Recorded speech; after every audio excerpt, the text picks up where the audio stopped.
नमस्कार मंडळी, श्री स्वामी समर्थ. लवकरच अधिक मास, ज्याला आपण मलमास किंवा पुरुषोत्तम मास देखील म्हणतो, तो सुरू होत आहे. तर या महिन्यामध्ये ज्या विशिष्ट सेवा जे करायचे असतात, जसे की दान धर्म असेल किंवा काही सेवा असतील, जे नियम पाळायचे असतील, त्या संदर्भातील व्हिडिओ आपल्या चॅनलवर आपण ऑलरेडी बनवलेला आहे. तो तुम्हाला चॅनलवर उपलब्ध होईल. तर बऱ्याच जणांचा मेसेज येतो की ताई, अधिक महिन्यामध्ये विशेष अशी कोणती सेवा करायची, त्याबद्दल आम्हाला सांगा. तर आजचा हा व्हिडिओ त्यावरच आहे. तर आजचा हा व्हिडिओ अतिशय महत्त्वपूर्ण आहे, जो प्रत्येक व्यक्तीला कामी येणार आहे. कारण की आपणास माहिती असेल की आपण ज्यावेळेस जन्माला येतो त्यावेळेस आपल्यासोबत काही ऋण घेऊन येत असतो. जसे मनुष्य जन्म हा साधा सोपा तुम्हाला आलेला नाही, त्यासोबतच तुमचे काही कर्मांचे ऋण बाकी आहेत, ते ऋण फेडण्यासाठी हा तुमचा मनुष्य जन्म झालेला असतो. जर तुम्हाला मनुष्य जन्मामध्ये काही त्रास असेल, काही व्याधी असतील, खूप सारे देवदेव करत असाल किंवा अजून काही सवय असेल किंवा वाईट शक्तींचा त्रास असेल, तर ते सगळं काही समजायचं की आपले कुठले तरी मागच्या जन्माचे ऋण आहे, ते फेडण्यासाठी आपला जन्म झालेला आहे. कारण की जोपर्यंत तुम्ही या पूर्वजन्मातील ऋणातून मुक्त होणार नाहीत, तोपर्यंत तुम्हाला मोक्ष देखील मिळणार नाही. आजच्या या व्हिडिओमध्ये बघायचं आहे की अधिक महिन्यामध्ये जी सगळ्यात प्रभावी अशी सेवा कोणती करावी, जी प्रखर पितृदोषावरती रामबाण उपाय आहे. पुरुषांना फक्त एका घरचा पितृदोष असतो, पण महिलांना माहेर व सासर या दोन्हीकडचे प्रखर पितृदोष असतात. तो प्रखर पितृदोष समूळ नायनाट व्हावा असं वाटत असेल आणि सगळ्यात शेवटचा पर्याय म्हणून आजच्या ह्या व्हिडिओमध्ये सांगितलेला उपाय किंवा सेवा असणार आहे, जी प्रखर पितृदोषावर असणार आहे. तुम्ही सर्व काही करून थकलात आणि तुम्हाला आता शेवटचा पर्याय जर करून बघायचा असेल, तर ही आजची सेवा. बघायला गेलं तर आपल्या घरामध्ये जी काही दरिद्री आहे, तीसुद्धा नष्ट करण्याचं काम ही सेवा करणार आहे. त्यामुळे आपल्याला या अधिक मासामध्ये म्हणजेच पुरुषोत्तम मासामध्ये भगवान विष्णूंना सगळ्यात प्रभावी आणि आवडणारी ही सेवा असणार आहे. त्याबद्दलचं संपूर्ण माहिती आजच्या व्हिडिओत बघणार आहोत. तर त्यासाठी हा व्हिडिओ संपूर्ण बघा, जेणेकरून संपूर्ण माहिती व्यवस्थित कळेल. आणि हो, चॅनलवरती नवीन असाल तर चॅनलला सबस्क्राईब नक्की करा. तर मंडळींनो, ज्यावेळेस मनुष्य जन्माला येतो त्यावेळेस प्रत्येक मनुष्य आपल्यासोबत काही ना काही ऋण सोबत घेऊन आलेला असतो. त्यातल्या त्यात बघायला गेले तर प्रत्येक मनुष्यासोबत 5 ऋण हे सदैव असतात. ती म्हणजे मनुष्य ऋण, देव ऋण, भूत ऋण, पितृ ऋण आणि ऋषी ऋण. हे 5 ऋण असतात. त्यातल्या त्यात कुठले तुमचं ऋण बाकी असेल तर तो फेडण्यासाठी तुमचा हा जन्म झालेला असतो. हे 5 ऋण फेडण्यासाठी आपल्याला रोज पंचमहायज्ञ करणं खूप जास्त गरजेचं आहे. कारण हे ऋण जर तुम्हाला साध्या सोप्या पद्धतीने बिना खर्च करायचं असेल, तर रोजचे रोज तुम्हाला पंचमहायज्ञ करायलाच पाहिजे. काही ऋण हे खूप प्रखर असतात. समजा जर आता आपल्यावरती पितृ ऋण असेल, समजा आपल्या मागच्या जन्मी किंवा त्याच्या मागच्या जन्मी 7 जन्मामध्ये पितरांसाठी काही केलेले नसेल किंवा आपल्या पितरांच्या काही अतृप्त इच्छा राहिलेल्या असतील, त्यांच्या आत्म्याला शांती मिळाली नसेल, तर नक्कीच आपल्या घराण्याला पितृदोष लागलेला असतो. हा कुटुंबातील एकालाच नसतं बरं, संपूर्ण कुटुंबाला लागलेला असतो. आणि ज्यावेळेस पितृऋण लागलेला असतो किंवा पितृदोष लागलेला असतो, तेव्हा आपणास माहिती आहे की अक्षरशः होत्याचं नव्हतं होऊन जातं. अक्षरशः एवढी खराब कंडिशन होऊन जाते की तुमची कुठल्याही क्षेत्रात प्रगती होत नाही, कुठले चांगले कार्य तुमच्या घरात घडत नाही, कुठल्या चांगल्या गोष्टी शुभ कार्य देखील तुमच्या आयुष्यामध्ये घडत नाही आणि फक्त अधोगतीला ते कुटुंब जात असतं. आणि सोबत वंशाचा नायनाटसुद्धा त्या घरामध्ये होत असतो. मृत्यू त्या घरामध्ये होत असतात. संतती प्राप्ती होण्यामध्ये देखील त्या घरातील व्यक्तींना अडथळा येतो किंवा संतती प्राप्ती होत नाही.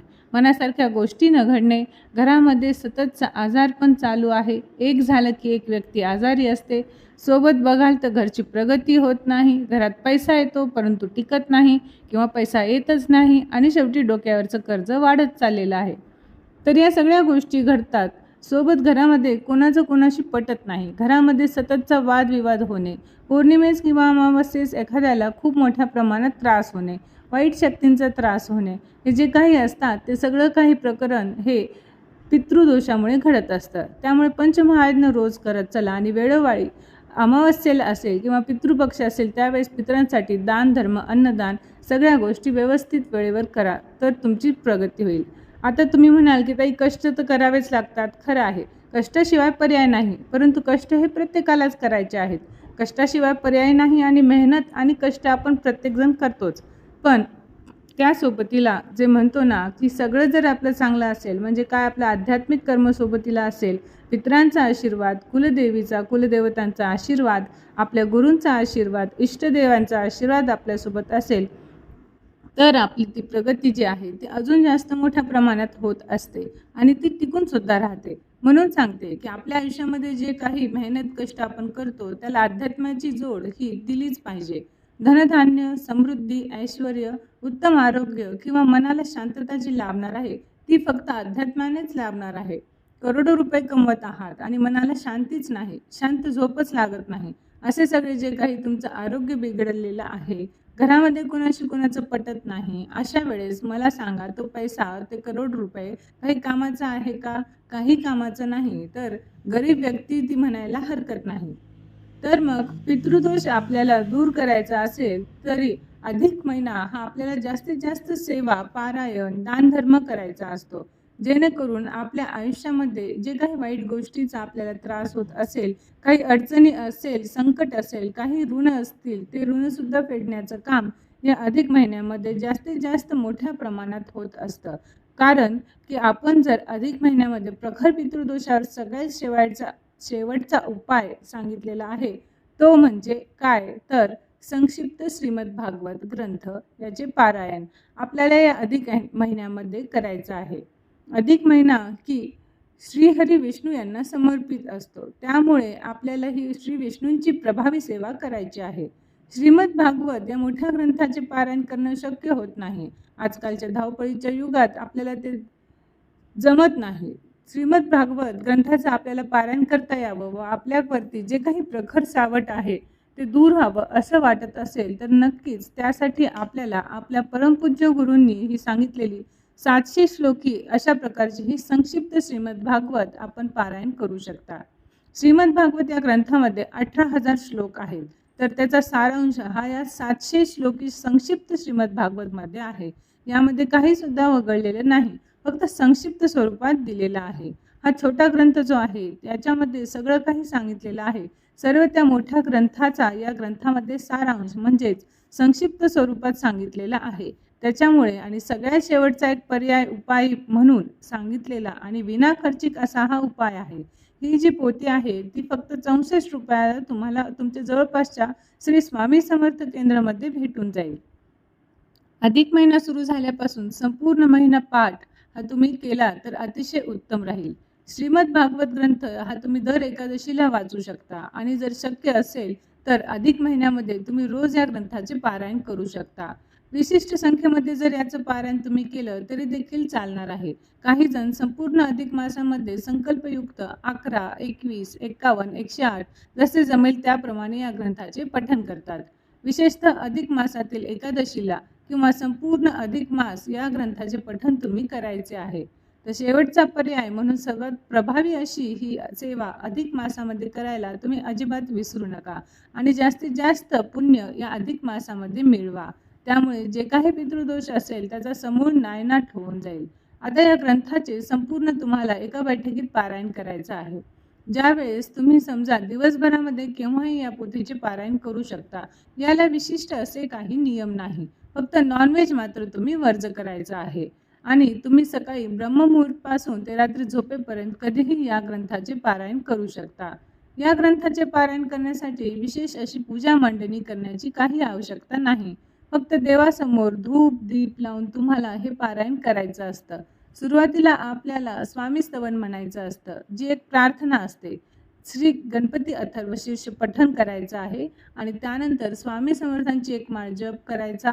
24 वेळा गायत्री मंत्र, एक माळ विष्णू गायत्री मंत्राचा जप आणि त्यानंतर एक वेळा पुरुष सूक्त आणि एक वेळा श्री सूक्त म्हटल्यानंतर ही सुरुवातीची प्राथमिक आपली सेवा आहे. संपूर्ण झाल्यानंतर तुम्हाला पाठाला सुरुवात करायचं आहे. यामध्ये श्रीमद भागवत ग्रंथाचे जे अध्याय आहेत ते अगदी आपल्याला संक्षिप्त स्वरूपात पाहायला भेटतील.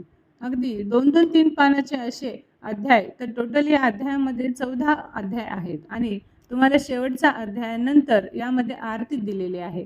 फलश्रुती पण म्हणायची आहे आणि त्यानंतर श्रीकृष्णांची आरती दिलेली आहे. सुलभ संक्षिप्त भागवताची आरती दिलेली आहे. हा 700 श्लोकी ग्रंथ अगदी 1.5-2 तासामध्ये तुम्ही वाचून त्याचे पारायण करू शकता. त्याचे पाठ अगदी अधिक महिन्यामध्ये करण्याचे खूप खूप श्रेष्ठ महत्त्व आहे.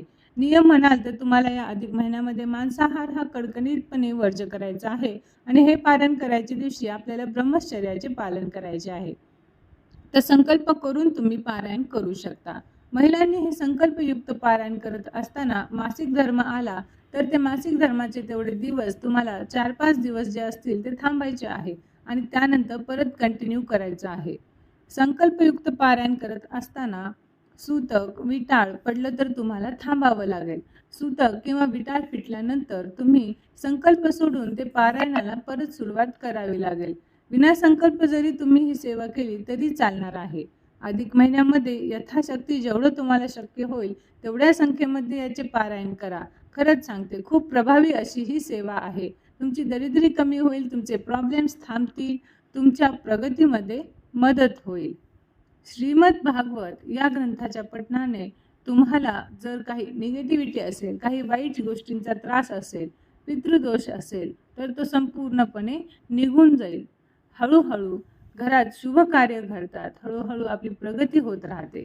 तसेच अधिक मासात पिंपळाच्या झाडाची पूजा आवर्जून करावी, जेणेकरून भगवान विष्णूची कृपा प्राप्त होईल.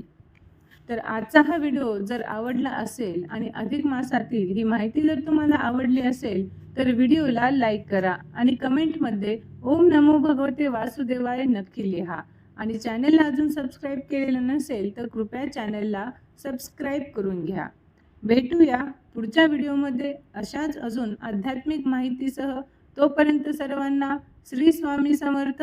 जय जय स्वामी समर्थ.